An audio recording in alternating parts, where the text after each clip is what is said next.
Assalamualaikum warahmatullahi wabarakatuh. Shalom, salam sejahtera bagi kita semua. Pertama-tama, kami dari kelompok 10 ingin mengucapkan terima kasih banyak untuk waktu dan juga kesempatan yang kalian berikan kepada kelompok kami untuk mempresentasikan materi kami, yakni metode-metode pembelajaran. Kita dari kelompok 10, ada saya, Luther Jonathan Samori, dan teman saya, Farida Nurhati. Baik, kita langsung saja ke materinya. Yang kedua, ada pengertian yang akan dijelaskan oleh teman saya. Oke, jadi materi yang akan kami bawakan yaitu metode pembelajaran. Metode pembelajaran merupakan cara yang digunakan pendidik dalam proses pembelajaran, dalam halnya penyampaian materi bagi siswa. Nah, metode pembelajaran merupakan satu hal yang bisa dikatakan sangat berpengaruh pada hasil belajar siswa, di mana pendidik perlu metode pembelajaran yang sesuai dengan keadaan siswa, agar siswa tersebut dapat dengan mudah mempelajari atau lebih berkonsentrasi pada hal yang diajarkan oleh pendidik tersebut. Nah, metode pembelajaran juga merupakan suatu proses yang sistematis dan teratur yang dimana dilakukan oleh tenaga pendidik saat proses belajar dan mengajar. Dengan adanya cara ini, diharapkan proses belajar mengajar tersebut dapat berjalan dengan baik. Nah, oleh karena itu, sebagai seorang pendidik harus mengetahui macam-macam model pembelajaran yang akan dijelaskan oleh teman saya. Oke, terima kasih Taride. Jadi di sini ada berbagai macam metode pembelajaran. Yang paling pertama ada cara metode ceramah. Nah, metode ceramah ini di penjelasannya dilakukan dengan cara memberikan pembelajaran secara lisan kepada siswa, dan metode ini juga dapat difungsikan atau diterapkan pada kondisi di mana murid atau siswa tersebut mendengar dengan jumlah banyak atau pendengarnya itu dengan jumlah banyak, kayak gitu. Nah, metode ceramah ini juga merupakan sebuah bentuk interaksi melalui penerangan dan penuturan lisan dari guru kepada peserta didik. Dalam kegiatan ini, informasi yang diberikan sering kabur dan samar-samar dari pendengarnya. Bahkan kemungkinan jika pendengarnya ditanya kembali, mereka bisa saja tidak tahu apa-apa. Jika sebaiknya dalam metode ini, guru menggunakan alat-alat bantu seperti gambar atau audiovisual. Ada pula kelebihan dan juga kekurangan dari metode ceramah. Yang kelebihannya itu, pendidik mempunyai porsi besar pada metode ini, di mana ketika aktivitas belajar berlangsung, pendidik dapat mengatur siswa hingga kondisi kelas lebih kondusif dan tenang. Tak hanya itu, metode ini juga membuat siswa lebih bisa berkonsentrasi melalui pendengarannya. Untuk kekurangannya sendiri, dia memiliki kelebihan dengan metode. Untuk kekurangannya sendiri, ketika metode ini diterapkan, maka otomatis pendidik memiliki kekuasaan besar di dalam kelas, dan apapun itu diatur oleh pendidik. Namun, hal ini justru malah membuat pendidik tidak tahu akan perkembangan siswanya. Jadi hanya pendidik saja yang berbicara, tetapi siswanya tidak terlalu berinteraksi. Lalu setelah itu ada mode tanya jawab yang kedua. Nah, mode tanya jawab ini merupakan penyampaian pelajaran dengan cara guru mengajukan pertanyaan kepada murid yang menjawab. Dalam metode tanya jawab ini terdapat kelemahan dan juga kelebihannya, sehingga seorang guru benar-benar harus memperhatikan kesesuaian materi pelajaran dengan metode yang akan digunakan. Nah, kelebihan dari metode tanya jawab ini, misalnya yang pertama, pertanyaan dapat menarik dan memusatkan kepada perhatian siswa. Lalu setelah itu, pertanyaannya juga dapat merangsang dan melatih daya pikir dan daya ingat peserta didik. Yang ketiga, dapat mengembangkan keberanian dan keterampilan siswa dalam mengemukakan pokok-pokok pikiran dalam jawabannya. Dan yang terakhir, metode ini pula dapat digunakan untuk mengetahui sejauh mana pemahaman siswa terhadap suatu materi. Nah, untuk kekurangan dari metode ini, siswa terkadang merasa takut, dan ketika diberi pertanyaan, hal tersebut membuat situasi kelas agak sedikit menegangkan. Lalu setelah itu, sulit membuat pertanyaan yang sesuai dengan tingkat berpikir dari setiap siswa. Karena seperti yang kita ketahui bahwa setiap siswa itu mempunyai tingkat pemikiran masing-masing. Lalu setelah itu ada metode diskusi. Nah, di dalam metode ini digunakan ketika hendak mempelajari atau memecahkan dan menyelesaikan suatu masalah. Metode ini biasanya diterapkan pada saat siswa membentuk kelompok-kelompok kecil. Kelompok-kelompok kecil dengan satu tujuan, yakni untuk menyatukan ide-ide mereka untuk memecahkan suatu masalah. Ada pula kelebihan dan juga kekurangannya. Misalnya di metode diskusi ini memiliki kelebihan, yakni memberikan kepada siswa untuk memecahkan masalah dengan berbagai jalan atau sudut pandang. Lalu setelah itu yang kedua, melatih siswa untuk bisa mengemukakan pendapat dengan baik dan mengambil keputusan atau jawaban yang paling tepat. Dan yang terakhir, mendorong siswa untuk berani mengemukakan pendapatnya. Lalu kekurangan dari metode ini, diskusi kelas biasanya dikuasai oleh 2-3 orang yang memiliki kemampuan atau public speaking yang baik. Lalu setelah itu ada terkadang di metode ini pemahaman dari diskusi keluar dari jalur diskusi tersebut sehingga sulit untuk mengambil suatu keputusan. Lalu setelah itu metode ini juga membutuhkan waktu yang cukup panjang dan tidak sesuai dengan yang telah direncanakan. Yang keempat ada metode demonstrasi. Di metode ini merupakan salah satu metode mengajar atau memperjelas memperjelas suatu pengertian atau untuk memperlihatkan bagaimana melakukan sesuatu dengan cara mendemonstrasikan terlebih dahulu kepada siswa. Nah, metode ini juga dapat menghilangkan verbalisme sehingga siswa akan semakin memahami materi pelajaran. Akan tetapi ada beberapa yang harus diperhatikan dari metode ini agar dapat berjalan dengan efektif dan efisien.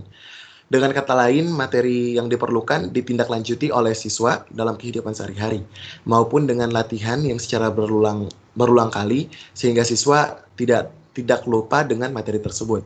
Lalu setelah itu ada pula kelebihan metode demonstrasi. Yang pertama ada perhatian siswa lebih terpusat kepada materi yang diberikan. Lalu setelah itu ada dapat membuat pengajaran lebih jelas dan lebih konkret sehingga dapat menghindari verbalisme atau pemahaman dengan kata-kata.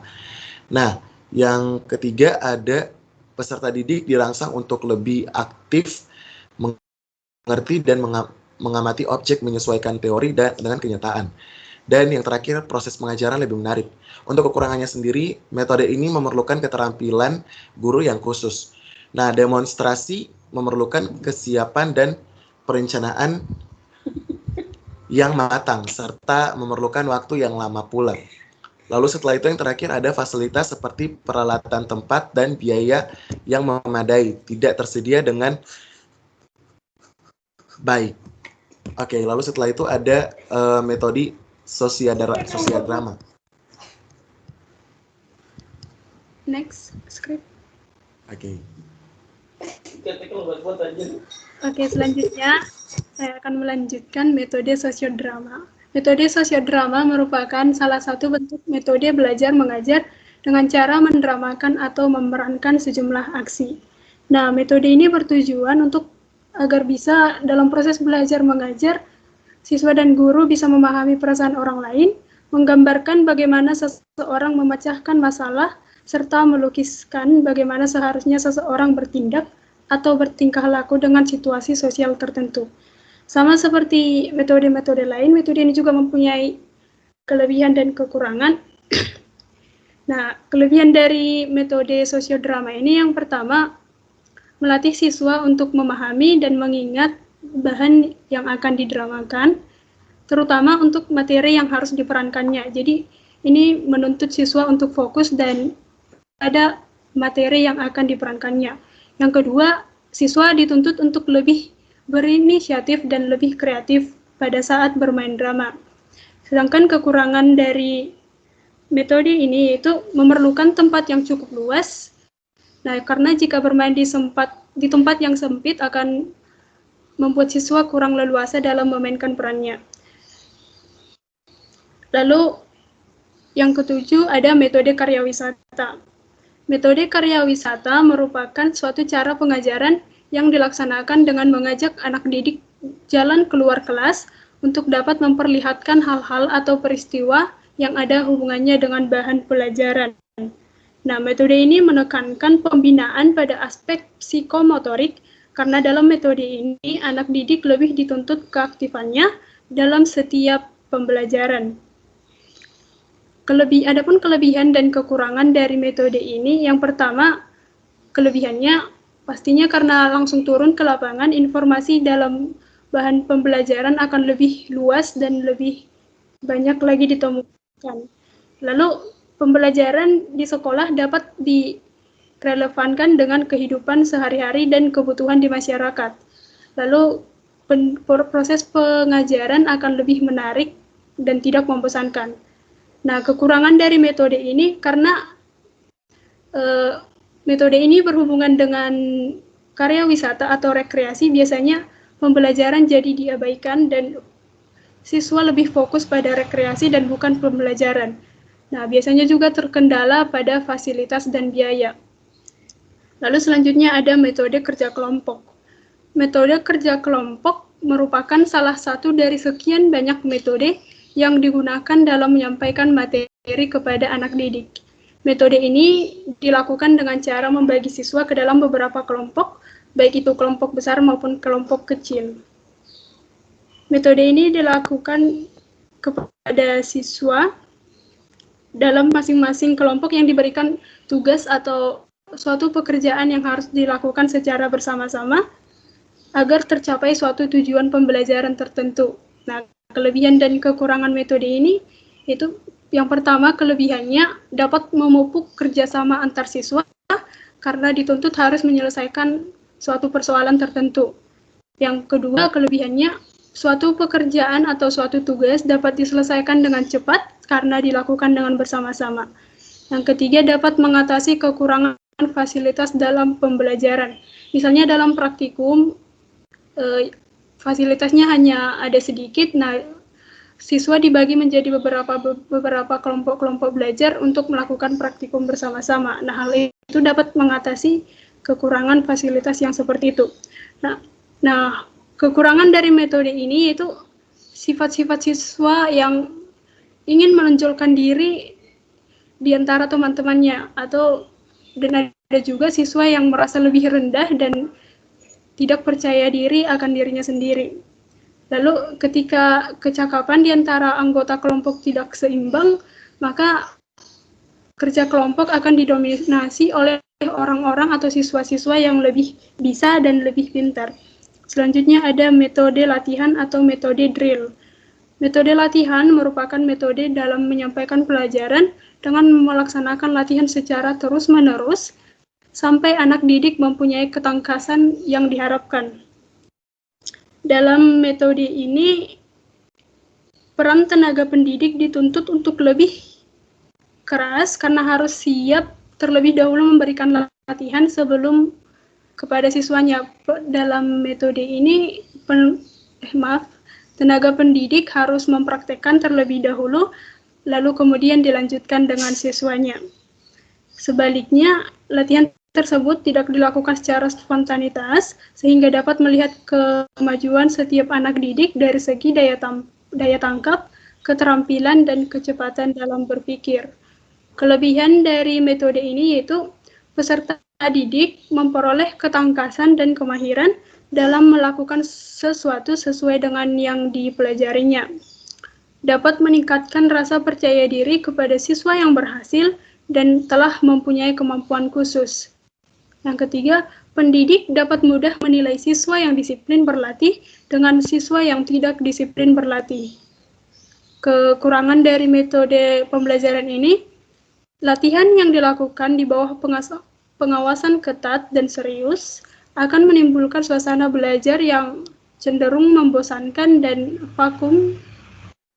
Lalu, dalam pelaksanaannya, metode ini membutuhkan proses dan waktu yang lama hingga seorang peserta didik bisa mempunyai ketangkasan pada bidang tertentu. Selanjutnya, ketika pelatih memberikan latihan yang terlalu keras, ini akan memberikan tekanan yang berat kepada siswa dan pastinya akan berpengaruh pada kondisi psikis peserta didik. Selanjutnya ada metode pemberian tugas. Metode pemberian tugas merupakan salah satu cara penyajian pada siswa. Guru memberikan tugas kepada anak didik untuk mempelajari sesuatu, kemudian siswa dituntut untuk mempertanggungjawabkannya. Dalam metode ini bisa dilakukan pada semua mata pelajaran, namun tidak berarti untuk proses pembelajaran, tidak berarti dalam setiap belajar harus ada metode ini. Dalam metode ini dibutuhkan profesionalisme guru dalam mengaplikasikan metode pemberian tugas yang sesuai dengan situasi dan kondisi yang kondusif. Adapun kelebihan dari metode ini yaitu yang pertama, menanamkan kebiasaan untuk giat belajar kepada siswa. Yang kedua, memupuk rasa tanggung jawab karena dalam metode ini siswa dituntut untuk bisa mempertanggungjawabkan segala tugas yang diberikan oleh guru. Yang ketiga, mendorong siswa untuk mempelajari kembali materi yang telah diajarkan sebelumnya. Nah, kekurangan dari metode ini, ada banyak siswa yang menyelesaikan tugasnya dengan cara menyontek pekerjaan temannya, lalu dikarenakan perbedaan individu dari setiap siswa, perasaan siswa ketika diberikan tugas juga berbeda-beda. Siswa yang menguasai materi cenderung mudah melakukannya, dan dengan senang hati mengerjakan tugas. Sedangkan siswa yang kurang memahami materi akan merasa tertekan dan hal ini bisa berpengaruh pada kondisi psikis siswa. Selanjutnya akan diterangkan oleh teman saya.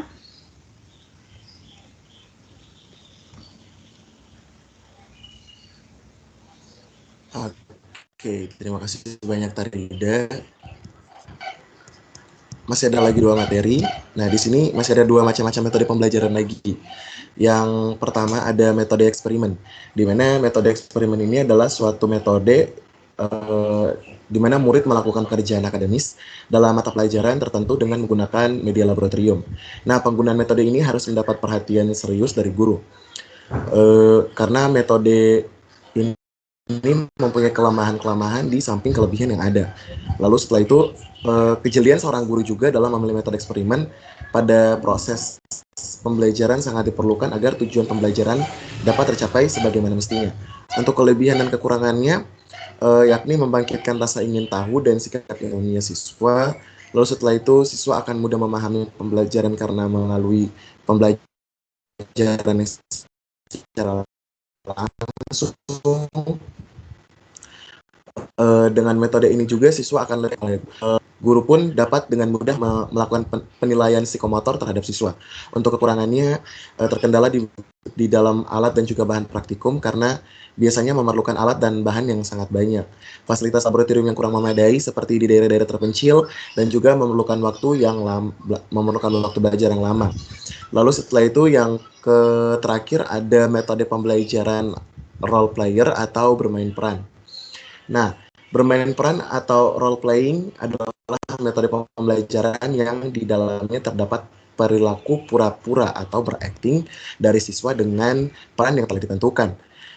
Di mana siswa menirukan situasi dari tokoh-tokoh sedemikian rupa dengan tujuan mendramatisasikan dengan mengekspresikan tingkah laku, ungkapan, gerak-gerik dari seseorang dalam hubungan sosial antara manusia.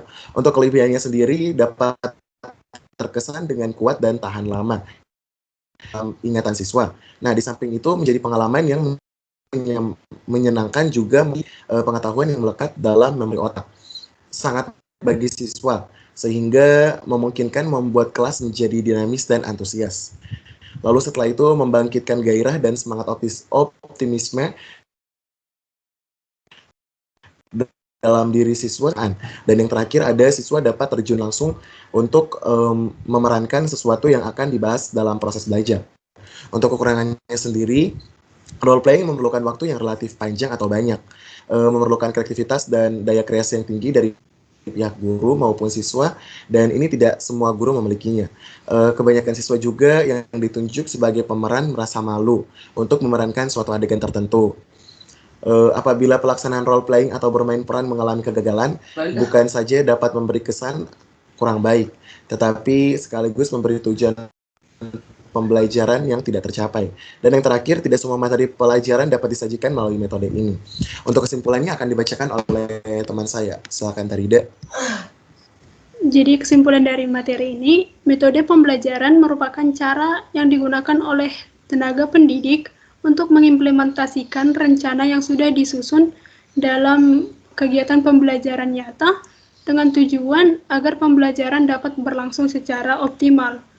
Nah, meskipun banyak perbedaan di antara metode tersebut, jadi setiap metode pembelajaran memegang sistem dan peran yang sangat penting dalam pembelajaran. Keberhasilan pembelajaran sangat bergantung pada cara guru atau cara tenaga pendidik dalam menggunakan metode pembelajaran yang tepat.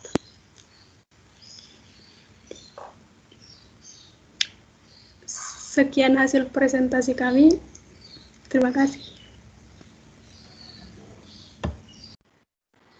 Baik, terima kasih Talida. Sekali lagi saya ingin mengucapkan terima kasih banyak untuk waktu dan juga tempat yang telah diberikan kepada kelompok kami, kelompok terakhir atau kelompok 10, untuk mempresentasikan hasil dari diskusi kami. Jika ada pertanyaan silakan bertanya, dan mohon maaf jika ada salah kata yang kami keluarkan selama presentasi kami berjalan. Wassalamualaikum warahmatullahi wabarakatuh. Shalom.